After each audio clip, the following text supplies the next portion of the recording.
Good evening. आज बस sex determination का ये इंट्रोडक्शन पढ़ेंगे और सेक्स डिटर्मिनेशन ह्यूमन में पढ़ेंगे, उसके अलावा आज कुछ नहीं पढ़ेंगे, बस कल फिर पढ़ेंगे। चलो स्टार्ट करो और सब लोग अपनी एनसीईआरटी किताब को खोल लेना जब पढ़ने बैठना, ठीक है। चलो स्टार्ट करते हैं, ठीक है।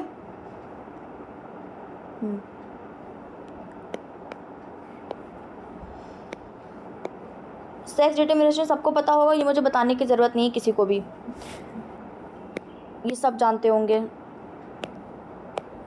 चलो ये छोड़ दो। Sex determination has always been the puzzle before the genetics, the initial doubt about the genetics of the chromosomes, the mechanisms of the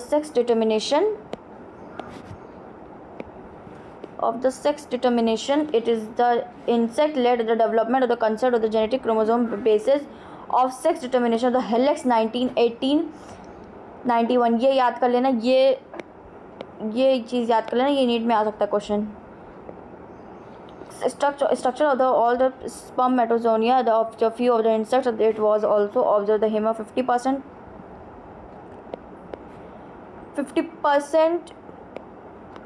of or did not reserve the helix of the X body and could not breed the X body of the helix of the factors chromosomes। ये diagram बना हुआ है पूरा, ये human का diagram है, ये honey bee का डायग्राम है, ठीक है। और ये कॉक का। चलो अब इसकी एनसीईआरटी पढ़ लेते हैं फटाफट।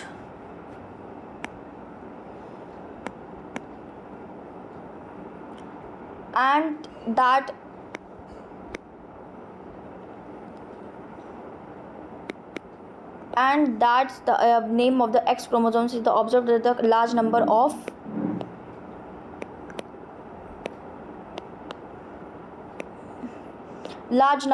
mechanisms sex determination of the XO and all the X egg being of the additionally X chromosome beside the other chromosomes autosomals are one. On the other hand, some of the sperm of the X chromosome becomes the females and the factors fertilization X chromosome becomes the males and do you think the number of chromosomes in the male and female is equal due to the informant X chromosome, the determination sex chromosomes and the sex rest of the chromosomes where the named of the autochromosomes grasshoppers and the XO and the autosomals the females and the female pair of the X।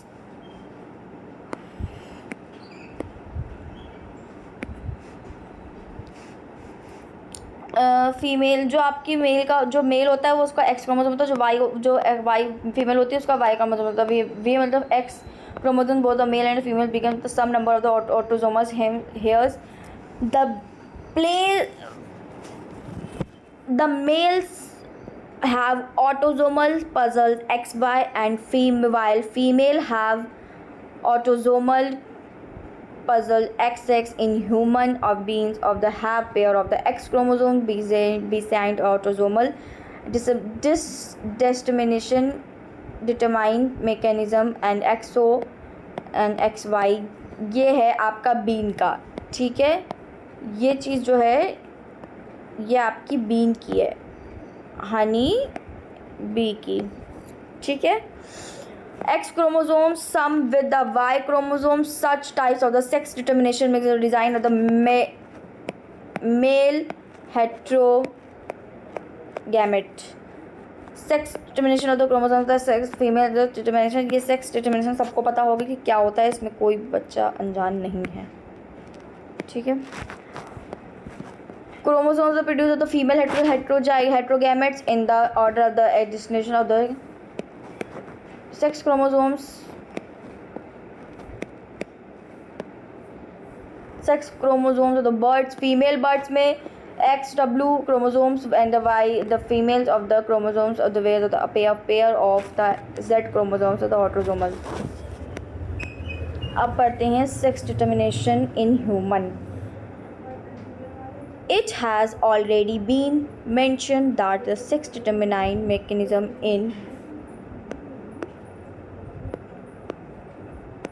in case of the XY types of the 23 pairs.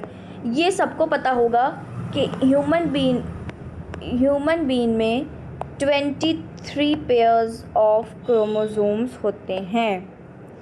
A pair of the sum present in the female of the X and Y chromosomes are determined of the female gamete produce 50% of the total sperm produced carry the X chromosomes percent design of the autosomal X there is and the equal provide. रुक जाओ. Ovum fertilization of the X, ये आपको पता होगा कि 50 इसमें mail and female में 50-50% chance होते हैं. ठीक है, हाँ 50-50% चांस होते हैं. ये देखो इसका ये फिगर देखो, ये डायग्राम बना हुआ है. ये अच्छा, ये तो हनी बी का बना हुआ है. ठीक है, फीमेल का बना होगा. एक मिनट रुको, नहीं फीमेल का नहीं बना. चलो मैं दिखा दूँगी कल फीमेल का. ठीक है, हाँ मैं फीमेल का दिखा दूँगी. ओके, अब बात करते हैं. इसमें समझ में आ गया ना, 50-50% चांसेस होते हैं. इसमें एक्स जो मेल होता है उसका होता है एक्स, जो फीमेल होती है उसका होता है वाई. ये तो पता ही है. ठीक है, और इसी पूरी NCERT पर देख के अपने आप पढ़ लो. जब NCERT सामने दिख रही है आपको, कुछ दिक्कत कुछ परेशानी होगी तो आप लोग खुद अपने आप देख लोगे. कुछ नहीं समझेगा तो प्लीज़ कमेंट सेक्शन में कमेंट करके बता दीजिएगा आप लोग. अब पढ़ते हैं sex determination of honey bee.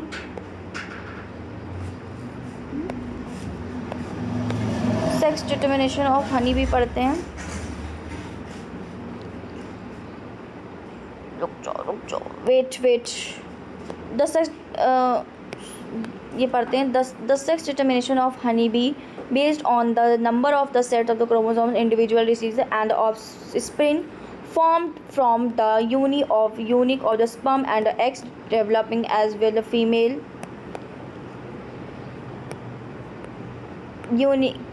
queen of worker of the all fertilization egg develop male donor of the female pathogen. अब देखो, जो हनी बी में केस होता है वो जो हनी बी में जो केस होता है वो जो हमारी जो फीमेल होती है, मेल जो हनी बी की होती है वो क्वीन होती है, क्वीन वर्कर. सारा काम वही करती है. Donor of the male of the pathogen of the, उसमें मेल डोनर होता है. ठीक है, उसमें मेल डोनर होता है. आगे बढ़ते हैं. Male have half the number of the chromosomes and the female are the diploid have 32 chromosomes. 60 mail में होता है 60 chromosomes. Haploid sex determination system of the characteristics the features of the male and the produces sperm mitosis there of the canous son and the better grandfather of the grandson. इसमें honey bee में ये case होता है कि जो आपका female होगी वो जो है अपने जो उनका बेटा होगा सन, वो उसके अपने फादर पे जाएगी. मतलब फीमेल के उसके पर्पस से, फीमेल के अगर फादर होंगे तो वो फीमेल के फादर की तरह जाएगा उसका बेटा. हनी बी की बात कर रहे हैं. और मेल में कुछ नहीं होता. इसमें मेल ऐसी बस चलता रहता है, उसको कोई मतलब नहीं होता. 32 क्रोमोसोम्स होते हैं, फीमेल में होते हैं, और 60 क्रोमोसोम्स होते हैं. Sex determination feature of the produce sperm at the mitosis. अब इसका सुनो, ये आपका है, ये मैं आप लोगों को पूरा एक्सप्लेनेशन का वीडियो डाल दूँगी आज रात तक. ठीक है, ये आप लोगों का ख़त्म होता है सेक्स डिटर्मिनेशन. मैंने NCERT पढ़ा दी पूरी. कुछ ना समझ में आए, कोई दिक्कत परेशानी हो तो प्लीज़ बता दीजिएगा मुझे. ठीक है, और ग्रुप मेरा ज्वाइन कर लीजिए टेलीग्राम का, तो आप लोगों के लिए आसानी हो जाएगी. इसका DPP लिंक मैं DPP होगा इसी वीडियो के लेक्चर के नीचे डिस्क्रिप्शन लिंक होगा. कल हम लोग ये पढ़ेंगे, देख लीजिए, म्यूटेशन पढ़ेंगे, जेनेटिक डिसऑर्डर, पेडिग्री एनालिसिस पढ़ेंगे। ये बहुत इंपॉर्टेंट है, ये ज़रूर पढ़ाऊँगी, दिस इज़ वेरी इंपॉर्टेंट, ठीक है। और ये पढ़ेंगे। हाँ, उसके बाद ये डिसऑर्डर पढ़ेंगे, ठीक है। इतना पढ़ेंगे, ये इसको बाद में पढ़ेंगे। ये कल परसों ही चैप्टर पूरा ख़त्म हो जाएगा आप लोगों का, ठीक है। चलो, थैंक यू सो मच। और ये इतना पढ़ लीजिएगा, ठीक है।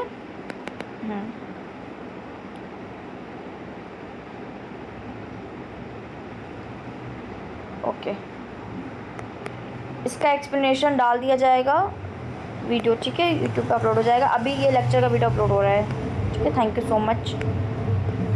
ये आप लोगों को पूरा समझ में आ गया होगा वैसे, ठीक है। कुछ ना समझ में आया हो तो प्लीज़ मुझे बता दीजिएगा। Thank you so much. मैं वाइंड अप करती हूँ क्लास को, फटाफट से वीडियो अपलोड हो जाएगी थोड़ी देर में।